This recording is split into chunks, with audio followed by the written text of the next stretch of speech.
నూజివీడ్లో ప్రముఖ సామాజిక సేవాకర్త Danish aid Asian aid director P V Prasad 77వ జన్మదిన వేడుకలను ఘనంగా నిర్వహించారు. ఈ సందర్భంగా పలువురు ప్రముఖులు ఆయనతో కలిసి కేక్ కట్ చేసి జన్మదిన శుభాకాంక్షలు తెలిపారు. ఈ సందర్భంగా పలువురు మాట్లాడుతూ ఆయన 77వ సంవత్సరం నుండి 78వ సంవత్సరంలో అడుగుపెట్టడం అభినందనీయమన్నారు. ప్రపంచంలోని పలు దేశాలకు నూజివీడు పరిసర ప్రాంతాల నుండి పంపించి ఎన్నో నిరుపేద కుటుంబాలకు చెందిన విద్యార్థులకు మంచి భవిష్యత్తును అందించారన్నారు. ఆయన మంచి ఆయురారోగ్యాలతో ఉండాలని, మరిన్ని పేద కుటుంబాలకు చేయూతగా నిలవాలని పలువురు ఆకాంక్షించారు. ఈ కార్యక్రమంలో మాజీ municipal chairperson doctor Jhansi Rani, American ఆసుపత్రి పిఆర్ఓ గంటాపాల్, బేతోలు charitable trust chairman Joshua B Vinoda Rao, ప్రముఖ కంటి వైద్య విభాగం మేనేజర్ దేవదత్తం తదితరులు పాల్గొన్నారు.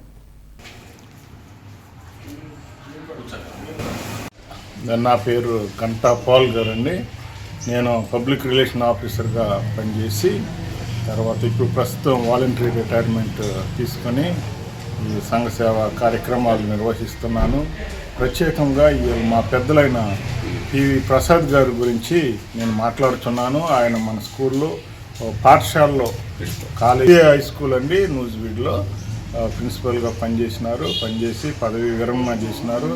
ఆయన ప్రిన్సిపల్గా ఉన్నప్పుడు అనేక మంది పేద విద్యార్థుల్ని ఉచితంగా సహాయం చేస్తూ చదివించి ఎంతోమంది ఆయన చదివించిన విద్యార్థులు ఇప్పుడు ఇతర దేశాల్లో, అమెరికా దేశం, కెనడా దేశం, యూరోప్ అన్ని దేశాల్లో, మిడిల్ ఈస్ట్ కంట్రీస్లో కూడా ఉన్నారండి.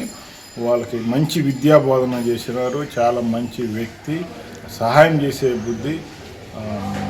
కనుక ఆయన ఈరోజు జన్మదిన వేడుకలు చేస్తూ ఉన్నాము. ఆయన దగ్గరగా ఉన్న స్నేహితులు చుట్టూ మేమందరం వచ్చి ఆయనకి గ్రీటింగ్స్ చెప్పి కేక్ కట్ చేసి ఆయనకి బర్త్డే విషెస్ చెప్పామండి. ఈ కార్యక్రమంకి వచ్చిన వీళ్ళందరికీ వందనాలు. తర్వాత మీరు కూడా ఆయన్ని ఇంకా